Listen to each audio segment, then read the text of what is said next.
Selamat baku dapat dengan kita, Dr. David, dokter bedah onkologi. Jadi nih video kita sengaja baking for mau maksud edukasi for orang semua. Apa maksud edukasi karena kita anggap ini memang perlu for orang mau kasih informasi yang tepat tentang kanker payudara. Karena kita dokter bedah onkologi kita kewajiban ketemu bagi informasi for orang semua supaya orang bisa dapat informasi yang tepat, dapat informasi-informasi yang sesat, sehingga orang bisa bagikan informasi yang tepat ini ke orang-orang yang membutuhkan, entah itu trompe tamang, trompe keluarga, atau orang-orang lain yang orang kenal yang membutuhkan informasi, orang kasih berbagi akan informasi. Nah, kalau orang bicara tentang kanker payudara, orang bicara dulu tentang apa itu payudara. Nah, payudara ini adalah organ tubuh manusia yang letak ada di dinding dada. Jadi ini organ ini DP fungsi utama itu produksi susu. Nah, kalau seorang wanita yang hamil dan mau melahirkan, dia harus memproduksi susu untuk memberikan makanan for DP anak toh. Nah, ini payudara ini yang DP tugas itu untuk memproduksi susu. Ini payudara ini sebenarnya dibentuk selain oleh kelenjar payudara dan DP saluran, dia juga ada jaringan lemak di situ, ada jaringan ikat yang bikin tuh bentuk dari payudara, ada pembuluh darah yang formu kasih makan itu payudara dan DP jaringan-jaringan yang ada di situ, dan ada kelenjar getah bening dan DP saluran yang formu jaga tuh kesehatan payudara dari serangan infeksi atau karena serangan kanker. Kejadian kanker payudara yang paling sering itu di saluran susu dan DP kelenjar. Itu sekitar di atas 70% itu DP sumber dari situ. Bukan berarti di tempat lainnya ada, di jaringan lainnya ada. Jadi ada juga kanker payudara yang DP asal dari jaringan ikat atau jaringan lemak di situ. Mari untuk kasus yang paling banyak itu orang bicara tentang kanker payudara itu dia jadi di saluran susu dan kelenjar susu. Nah, kalau bicara tentang kanker payudara, orang mesti cari tahu dulu kan apa itu kanker. Kanker itu adalah pertumbuhan sel yang tidak normal, yang tumbuhnya tidak terkontrol, yang tidak terkendali, yang dibikin rusak, dimana tanpa asal dia berasal itu dia bikin rusak di situ, dan ada kemampuan untuk menyebar ke organ lain, termasuk organ vital, dan bikin rusak di organ vital situ. Itu DP bahaya kanker. Nah, kalau bicara tentang sel, berarti orang balik ulang ke apa sih itu sel? Sel itu adalah unit fungsional yang paling kecil di tubuh, tubuh manusia ini, yang DP fungsi untuk mengatur fungsi-fungsi dalam tubuh. Nah, sel ini sebenarnya dia ada DP masa hidup dan. Nah, kalau dia masa hidupnya sudah terpenuhi, nanti dia diganti oleh sel baru. Sel baru akan menggantikan sel yang lama yang DP masa waktu hidup habis. Nah, sel baru dengan sel lama yang baku ganti ini mau baking pergantian yang orangnya dapat rasa, orangnya dapat lihat DP bentuk. Nah, sedangkan kalau kanker pada saat dia tumbuh tak terkendali atau tak terkontrol ini, dia bikin dalam bentuk apa? Benjolan. Nah, benjolan ini tuh yang akan nanti bertambah besar, dan nanti di pelas-pelas dia akan jadi kerusakan di situ. Jadi itu kalau orang bicara tentang kanker payudara. Nah, kalau orang bicara tentang kanker payudara, orang juga bicara tentang apa faktor-faktor risiko kanker payudara. Jadi orang yang satu dengan orang yang lain, ada orang yang dapat kanker payudara, ada yang tidak dapat kanker payudara. Nah, ini orang bicara tentang faktor risiko. Nah, faktor risiko kanker payudara itu adalah faktor-faktor yang menyebabkan seseorang itu akan lebih berisiko untuk terjadi kanker payudara dibandingkan orang lain. Nah, untuk kanker payudara sendiri, DP faktor risiko ada dibagi dua, dan ada faktor risiko yang dapat dikontrol, yang orang boleh mau kontrol, dan ada yang orang boleh kontrol. Nah, untuk faktor risiko yang orang boleh kontrol itu adalah kalau orang makan makanan yang mengandung daging merah atau daging merah olahan. Kalau orang makan itu itu sebenarnya orang lebih berisiko untuk terjadi kanker payudara. Itu orang kan boleh mau kasih stop tuh makan makanan yang mengandung daging merah. Itu makanya dia masuk di kelompok yang masih bisa orang mau kendalikan. Selain itu, apa yang bikin berisiko? Kalau orang konsumsi alkohol dan rokok. Jadi perempuan-perempuan yang konsumsi alkohol dan rokok itu akan memiliki risiko untuk terjadi kanker payudara dibanding dengan orang yang nyoba rokok ataupun nyoba minum alkohol. Faktor risiko kanker payudara lain yang boleh orang mau kontrol yaitu kalau punya berat badan yang berlebih. Nah, punya berat badan yang berlebih ini juga jadi faktor risiko kanker payudara. Itu orang bisa mau kasih kontrol tuh berat badan supaya boleh jadi normal ulang. Nah, supaya DP risiko ketuk jadi turun. Selain itu orang kalau misalkan orang pakai kontrasepsi, alat kontrasepsi KB yang pakai bahan-bahan hormonal sama dengan obat KB suntik, KB pil atau KB implan, itu kalau orang pakai lebih dari 5 tahun itu akan menyebabkan risiko yang tinggi untuk terjadinya kanker payudara. Makanya kalau ada pasien yang datang ke kita untuk berperiksa, kita selalu kasih saran kalau sudah lebih dari 5 tahun coba stop, cari alat atau metode kontrasepsi lain yang boleh mau pakai. Selain itu kalau yang tidak lakukan aktivitas fisik secara rutin, jadi orang yang tidak ada latihan fisik secara rutin itu juga akan berisiko untuk jadi kanker payudara. Makanya dokter selalu sarankan untuk lakukan latihan fisik setidaknya 30 menit dalam satu hari. Bisa dengan jalan kaki atau aktivitas di rumah. Cuma dengan catatan lakukan secara kontinu, tidak stop-stop dan paling kurang 30 menit. Kalau boleh mendapat 1 jam ya lebih bagus. Nah, itu dilakukan setiap hari, minimal 5 hari dalam 1 minggu. Nah, ini faktor-faktor risiko yang masih orang boleh mengontrol. Nah, faktor-faktor risiko apa yang orang nggak bisa kontrol? Pertama, jenis kelamin. Jadi kalau perempuan, jenis kelamin perempuan itu akan punya risiko kanker payudara yang lebih tinggi dibandingkan jenis kelamin laki-laki. Bukan berarti laki-lakinya ada yang dapat kanker payudara, ada. Cuma DP jumlah lebih sedikit, jauh lebih sedikit dari perempuan. Nah, yang kedua, pada masa anak-anak dan ada terapi radiasi. Nah, ini akan jadi risiko kanker payudara pada saat dia dewasa. Selain itu, faktor reproduksi di sini maksud kalau misalkan dapat mens yang lebih dulu, umur masih muda sekali dapat mens, atau dapat menopause yang lama dan dapat menopause yang berhenti haid lebih lama dari biasa, itu akan berisiko untuk kanker payudara. Nah, sama dengan kalau misalkan hamil cuma 1 kali atau hamil itu di atas umur 35 tahun, nah itu akan meningkatkan risiko kanker payudara. Faktor risiko kanker payudara lain yang orang tidak bisa kendalikan yaitu faktor keluarga. Jadi kalau ada keluarga yang dengan kanker payudara, ini akan meningkatkan risiko untuk terjadi kanker payudara pada keturunannya. Nah, biasanya ini orang pakai kalau DP risiko paling tinggi kalau keluarga tingkat pertama. Keluarga tingkat pertama itu apa? Siapa-siapa? Keluarga tingkat pertama itu ibu, saudara perempuan atau anak perempuan. Kalau salah satu itu dapat kanker, berarti orang ini dia akan berisiko untuk dapat kanker. Sama dengan kalau laki-laki dan ayah, saudara laki-laki atau anak laki-laki, sama aja itu. Cuma untuk kanker payudara yang disebabkan oleh faktor keturunan sebenarnya cuma sedikit, cuma sekitar 15% dari seluruh kasus kanker payudara. Yang lain itu karena kebiasaan hidup. Jadi sebenarnya kanker payudara ini bisa orang mau kasih kurang dengan mengubah orang kebiasaan hidup. Nah, setelah orang tahu faktor resiko kanker payudara, orang mesti tahu sebenarnya bagaimana dokter mau diagnosa nih kanker payudara. Nah, diagnosa kanker payudara ini sebenarnya hampir sama dengan dokter lain mau diagnosa penyakit yang lain.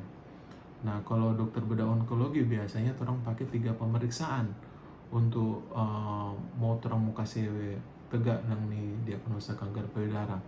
Jadi kalau ada pasien dengan ada benjolan di payudara, yang orang mau backing itu pemeriksaan fisik. Pemeriksaan fisik ini meliputi informasi-informasi mengenai DP keluhan, DP riwayat pengobatan sebelumnya, ada riwayat keluarga, atau ada faktor-faktor risiko apa yang ada pada pasien. Setelah orang dapat informasi itu, dokter mau periksa fisik.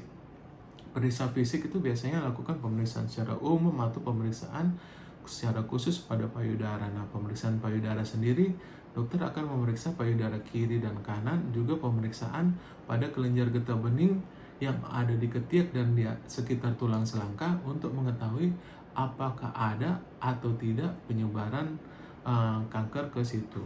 Nah, setelah lakukan pemeriksaan fisik, dokter akan meminta tolong dokter spesialis radiologi untuk melakukan pemeriksaan USG payudara atau pemeriksaan mamografi. Nah, pemeriksaan USG payudara ini DP keunggulan kok dia cuma pakai gelombang suara, jadi nyendak mau takut radiasi.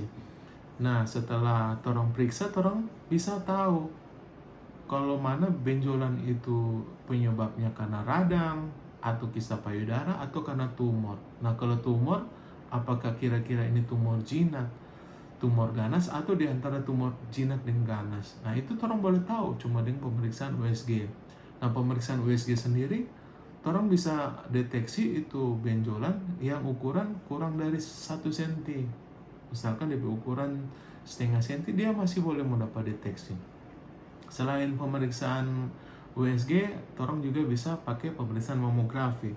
Nah, pemeriksaan mamografi ini orang pakai sinar X. Jadi dia pakai sinar X. Jadi ini ada DP radiasi dan efek radiasi. Makanya tidak semua pasien harus lakukan pemeriksaan ini, dan pemeriksaan ini nyendak dilakukan lebih dari 1 kali dalam 1 tahun. Jadi paling banyak 1 kali dalam 1 tahun. Nah, untuk pemeriksaan mamografi ini DP kelebihan, dia bisa mendeteksi kanker walaupun kanker itu belum jadi benjolan. Nah, ini DP kelebihan, no. Cuma ada DP kekurangan. DP kekurangan, dia tidak bisa mau periksa for pasien-pasien yang kurang dari 40 tahun DP umur. Karena apa? Biasanya kalau umur kurang dari 40 tahun, DP hasilnya mau maksimal, maka orang tidak bisa mau pakai DP hasil. Nah, kalau dia seumur 40 tahun ke atas, orang boleh mau pakai untuk DP hasil. Setelah ada pemeriksaan ini hasil, mamografi atau USG ini ada DP hasil, dokter akan mau nilai, untuk dokter bedah onkologi mau nilai apakah ini benjolan perlu mau operasi atau nyanda. Kadang-kadang ada benjolan yang DP gambaran di USG jinak dan DP ukuran kecil, orang nggak mau langsung mau operasi. Makanya jangan takut kalau mau datang pak dokter bedah onkologi, karena nggak semua benjolan di payudara itu mesti orang mau tuntaskan dengan operasi. Bisa juga orang cuma mau lakukan observasi selama beberapa kurun waktu dengan pemeriksaan fisik dan pemeriksaan USG. Nah, kalau tumor atau benjolan itu dianggap berbahaya, misalkan karakter dari tumor itu menunjukkan tanda-tanda ganas atau di antara ganas dan jinak, dokter pasti akan meminta persetujuan pasien untuk dilakukan tindakan biopsi. Nah, tindakan biopsi itu apa? Tindakan biopsi itu adalah pengambilan sampel tumor, yang mana itu sampel tumor itu nanti akan diperiksa di patologi anatomi untuk mengetahui apa sih yang bikin nih tumor ini jadi. Jadi apa saja yang menyusun, sel-sel apa saja yang menyusun ini benjolan ini. Nah, jadi kalau misalkan pasien setuju untuk dilakukan biopsi, dokter akan minta tolong dokter patologi anatomi untuk memeriksa sampel tumor yang dokter ambil melalui operasi ke dokter spesialis patologi supaya dia mau periksa di bawah mikroskop. Nah, dokter spesialis patologi anatomi ini akan memeriksa benjolan ini. Dia akan mencari tahu apakah di situ ada sel-sel kanker atau nyanda.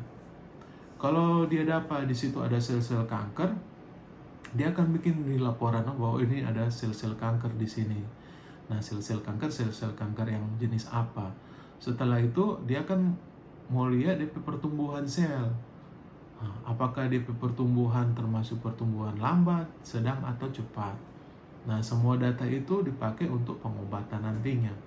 Nah, setelah terdiagnosa ini suatu kanker payudara, ada pemeriksaan satu lagi yang mesti orang mau periksa, itu DP nama pemeriksaan imunohistokimia. Pemeriksaan imunohistokimia ini dipakai untuk mengetahui apa saja yang merangsang ini kanker, yang merangsang pertumbuhan ini kanker. Apakah karena faktor hormon, faktor pertumbuhan, atau karena faktor genetik. Nah, itu bisa termo tahu dari hasil imunohistokimia ini. Nah, dari hasil imunohistokimia ini juga menentukan pengobatan apa yang paling cocok for nih pasien. Karena apa? Karena tidak semua pasien itu DP pengobatan sama. Artinya kalau DP tumor ukuran yang sama, DP umur pasien sama, kondisinya sama, tapi kalau DP imunohistokimia berbeda, DP pengobatan pasti akan berbeda. Nah, setelah orang dapat DP diagnosa dan DP diagnosa kanker payudara, orang lakukan penentuan stadium. Nah, bagaimana penentuan stadium ini dilakukan? Penentuan stadium ini dilakukan dengan pemeriksaan fisik dan pemeriksaan radiologi. Biasanya dokter akan memintakan pemeriksaan USG perut dan pemeriksaan foto ronsen dada. Nah, dari sini orang akan periksa apakah mulai dari ukuran tumornya, bagaimana, apakah dia ada menjalar ke kelenjar getah bening yang ada di ketiak atau di sekitar tulang selangka. Nah, ini akan diperiksa. Apabila kanker itu masih terbatas di saluran susu atau di kelenjar susu, itu masih masuk stadium 0. Pada saat dia sudah menembus dari saluran susu dan ukurannya kurang dari 2 cm, itu masuk stadium 1. Pada stadium 2 biasanya bisa kurang dari 2 cm tapi sudah menjalar ke kelenjar getah bening yang ada di ketiak atau yang ada di sekitar tulang selangka. Itu masuk stadium 2.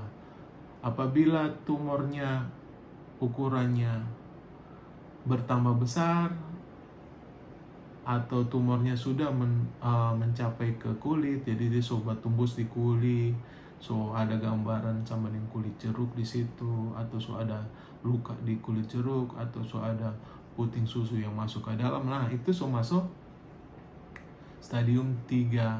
Stadium 3 juga walaupun belum ada penyebaran ke kulit atau penyebaran ke dinding dada, tapi kalau misalkan dia so ada di kelenjar getah bening, kong DP kelenjar getah bening so baku tempel satu dengan yang lain, itu so masuk stadium 3. Nah, kalau stadium 4 sendiri ini beda dengan stadium 1 sampai 3 ini. Stadium 4 ini orang nyendak lihat DP ukuran lagi, tapi orang lihat apakah ada penyebaran ke organ lain, ke paru-paru, ke otak, ke hati, ataupun ke tulang. Nah, setelah penentuan stadium ini, orang bisa dapat informasi kira-kira ini kelangsungan hidup 5 tahunnya bagaimana. Nah, kelangsungan hidup 5 tahun itu adalah suatu keadaan di mana seorang pasien kanker payudara yang diobati itu akan bisa hidup seperti orang normal dalam kurun waktu 5 tahun. Nah, kurun waktu 5 tahun ini bukan berarti DP umur cuma sampai 5 tahun. Lebih no? Cuma 5 tahun ini dipakai untuk lebih memudahkan dokter untuk menilai pasien-pasien ini dan supaya penilaian ini bisa seragam di seluruh dunia.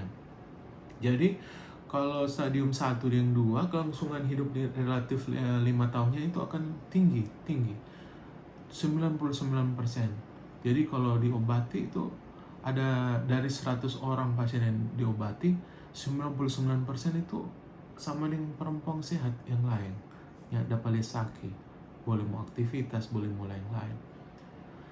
Tapi semakin tinggi DP stadium, semakin turun DP kemungkinan. Jadi kalau misalkan stadium 3 so jadi 86%, kalau stadium 4 jadi turun jadi 28%.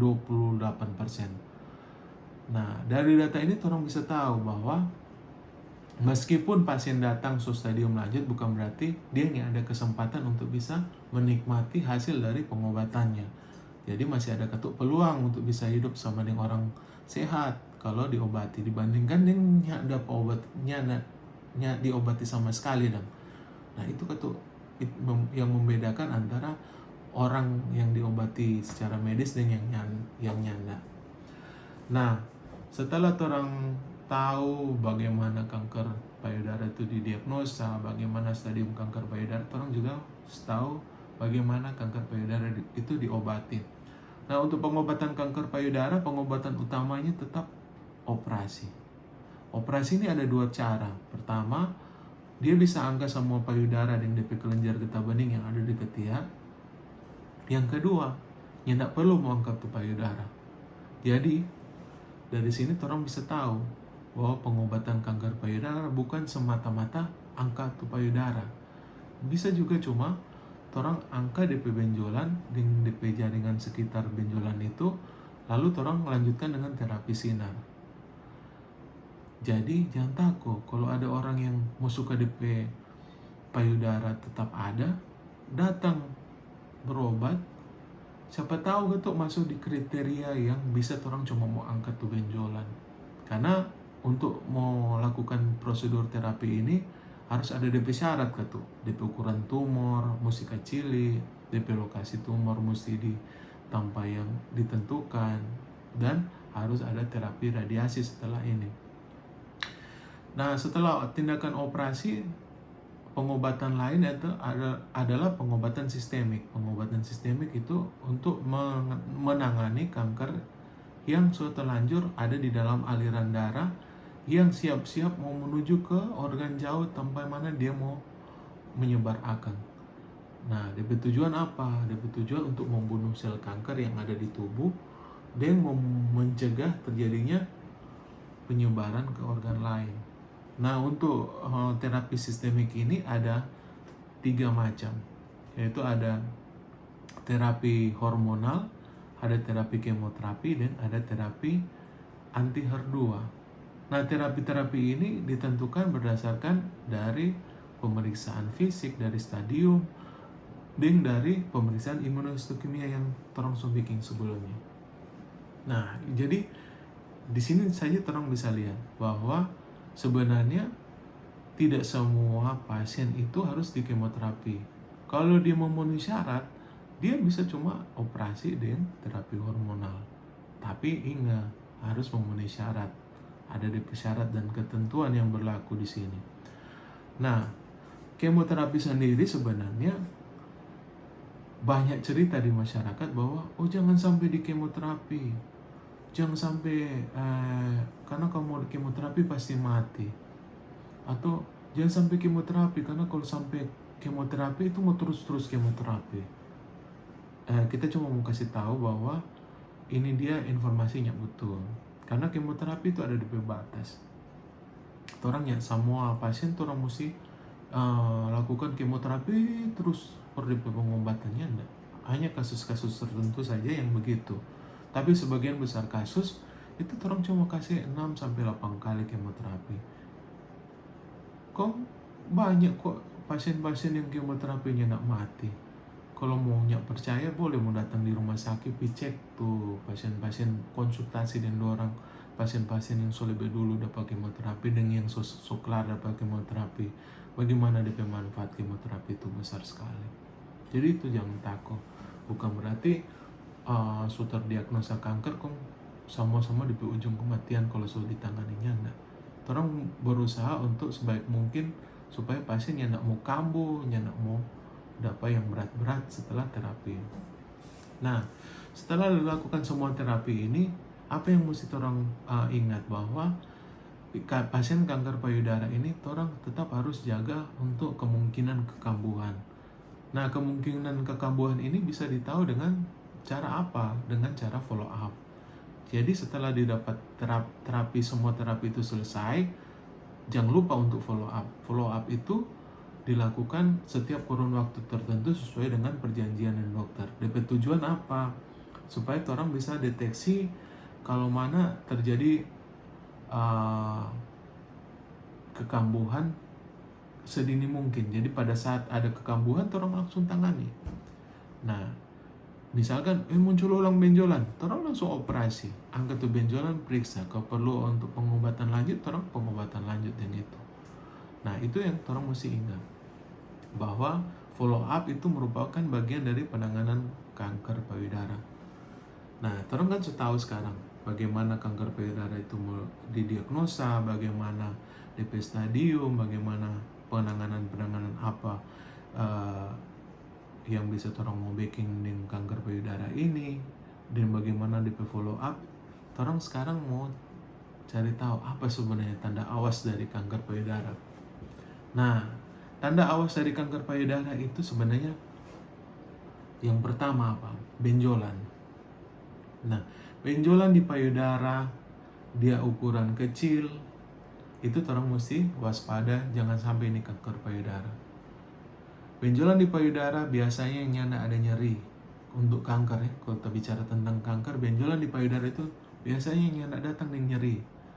Oleh karena itu, orang mesti waspada. Kalau ada benjolan langsung pergi ke dokter. Nah, setelah benjolannya bertambah besar dalam ukuran, dan dia makin banyak kerusakan yang terjadi di payudara, baru mulai ada keluhan yang kedua, keluhan nyeri. Nah, biasanya pasien datang ke rumah sakit ini datang dengan nyeri. Nah, kalau datang dengan nyeri, biasanya DP benjolan besar, banyak yang rusak di situ. Ada apa di situ selain nyeri? Ada perubahan warna kulit. Mungkin ada warna kulit yang kemerahan, atau di kulit itu ada gambaran seperti kuli lemong. Nah, itu hati-hati. Itu memang lanjut dari kanker payudara, bukan yang awal-awal. Kalau ada kuli yang sama dengan kuli lemong, atau kalau ada kuli di atas benjolan payudara itu tertarik ke dalam, sama dengan orang bilang candice tuh kuli. Hati-hati, itu karena tumor yang tarik tuh kuli ke arah dalam, itu kemungkinan kanker. Kemungkinan lain itu kalau misalkan DP puting susu tertarik ke dalam, biasanya ada di luar, ini sudah tarik ke dalam. Biasanya di bawah itu ada benjolan yang tarik nih puting susu ke dalam. Nah itu hati-hati, itu tanda-tanda kanker payudara. Habis itu kalau misalkan di puting susu itu ada lecet-lecet, lecet-lecet itu nyak bye-bye, obat kiri, obat kanan itu nyak bye-bye. Hati-hati, itu tanda-tanda kanker payudara. DP nama ya, kanker itu Paget disease, itu berbahaya. Jadi orang mesti segera berobat, jangan tunggu parah dulu baru datang berobat. Jangan tunggu habis semua tuh puting kok baru mau datang berobat. Atau misalkan dapat di payudara ini ada keras-keras sama dengan kayu atau sama dengan batu di bawah kulit, mata susah mau dapat benjolan. Nah itu hati-hati, itu tanda-tanda kanker payudara. Atau ada benjolan di ketiak. Ada benjolan di ketiak itu hati-hati. Walaupun ada benjolan di payudara, tapi ada benjolan di ketiak itu mesti hati-hati. Jangan sampai itu kanker payudara. Karena kadang-kadang kanker payudara itu ada benjolan di ketiak, ada benjolan di payudara, ada benjolan di ketiak. Mesti periksa, no? Jangan tunggu parah dulu. Nah, kalau itu tanda-tanda itu semua ada, periksa. Jangan mau obati sendiri di rumah. Salah itu. Berbahaya. Kita cuma bilang itu berbahaya. Jadi ini tanda-tanda kanker payudara, tanda-tanda awas kanker payudara yang bikin orang mesti waspada, dan harus pas dapat tuh barang itu langsung pergi ke dokter periksa. Nah kalau orang bicara tentang kanker payudara, orang bicara tentang upaya pencegahan. Nah ini penting di sini, karena upaya pencegahan itu akan mengurangi kemungkinan yang buruk yang bisa terjadi. Nah, upaya pencegahan kanker payudara ini ada 3, yaitu yang primer, sekunder, dan tersier. Yang primer ini itu dilakukan dengan cara mengurangi atau menghilangkan faktor-faktor risiko yang dokter sudah jelaskan tadi, itu faktor-faktor risiko apa-apa. Nah, dia kurangi tuh faktor-faktor risiko itu termasuk upaya pencegahan primer kanker payudara. Upaya pencegahan sekunder kanker payudara itu dilakukan dengan lakukan screening. Screening yaitu pemeriksaan walaupun tanpa ada gejala. Jadi tunggu ada benjolan dulu di payudara atau di ketiak baru orang periksa. ya enggak. Jadi itu screening dilakukan sebagai upaya pencegahan sekunder. Nah, screening payudara ini bisa dilakukan dengan pemeriksaan mamografi. Jadi mamografi ini bisa mendeteksi kanker payudara sebelum terjadi bentuk benjolan di payudara. Ini bisa dilakukan pada usia 40 tahun ke atas. Dilakukan 1 tahun 1 kali sebagai tindakan screening. 1 tahun sekali walaupun tanpa ada keluhan. Kalaupun tidak ada USG atau umur di bawah tidak ada mamografi, kalau umur di atas 40 tahun atau pasien umur di bawah 40 tahun suka membawa periksa, boleh membawa periksa dengan USG payudara. Karena USG payudara ini dia bisa mendeteksi benjolan yang masih kecil, bahkan yang benjolan yang orang sendiri agak susah mau periksa, karena kalau misalkan di lokasi di bagian dalam, kalau di ukuran masih di bawah setengah senti, itu kan tuh memang agak susah orang mau dapat yang perabaan. Orang mesti minta bantuan USG untuk mau dapat benjolan. Nah, itu dia tindakan untuk upaya pencegahan sekunder. Sedangkan upaya pencegahan tersier adalah bila mana seorang penderita kanker payudara yang sudah terdiagnosa kanker payudara ini mencegah komplikasi. Jadi mencegah komplikasi akibat kanker payudara. Bagaimana dilakukan pencegahan tersier ini? Dengan melakukan pengobatan secara medis di rumah sakit. Jadi ini 3 upaya pencegahan yang boleh orang mau kerjakan sendiri. Bukan mau kerjakan sendiri, mau kerjakan di rumah sakit yang orang boleh menjangkau. Nah, setelah upaya pencegahan, ada 3 langkah cerdas yang kita mau sampaikan untuk salah satu merangsang orang untuk memeriksakan diri sedini mungkin. Jadi yang pertama, langkah pertama itu lakukan pemeriksaan sadari. Pemeriksaan sadari itu adalah pemeriksaan payudara sendiri. Nah, pemeriksaan payudara sendiri ini dapat dilakukan setiap bulan 1 kali. 1 bulan 1 kali. Kalau pasien-pasien atau wanita-wanita yang masih belum menopause, itu dilakukan pada hari ke-7 setelah menstruasi. Jadi hitung hari pertama menstruasi sampai hari ke-7, sampai hari ke-7 itu orang periksa. 7 hari ke-7 atau hari ke-10. Nah, itu periksa tiap bulan. Periksa tiap bulan, usahakan di bulan yang sama. Kenapa mesti periksa hari ke-7 sampai hari ke-10? Karena pada hari itu payudara lebih kurang sensitif, jadi nyendak musagi kalau mau raba-raba. Nah, pemeriksaan payudara sendiri kalau menopause itu bisa dilakukan kapan saja, tapi mesti diingat bahwa harus dilakukan setiap tanggal yang sama, yang boleh merubah-rubah. Nah, setelah pemeriksaan sadari, bisa orang melakukan pemeriksaan payudara klinis. Pemeriksaan payudara klinis ini biasanya dilakukan oleh dokter. Nah, pemeriksaan payudara klinis ini dilakukan kalau orang di Indonesia biasanya kalau ada benjolan. Tapi kalau sebenarnya sebelum ada benjolan pun orang boleh lakukan pemeriksaan sebagai upaya pencegahan kanker payudara yang secara sekunder.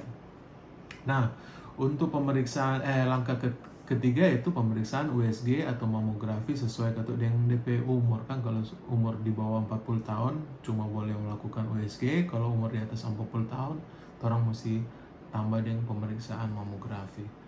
Nah, dari semua ini mudah-mudahan informasi yang kita sampaikan hari ini itu bisa banyak membantu. Jangan takut mau dengar kabar-kabar begini, karena bukan berarti kalau sudah dengar kabar begini, kau mau jadi orang tuh kanker, bukan. Cuma dengan ada informasi begini, orang tahu, orang bisa bagikan for orang-orang lain yang membutuhkan. Dengan begitu, orang bisa mencegah keadaan-keadaan yang lebih buruk atau lebih parah karena tidak diobati.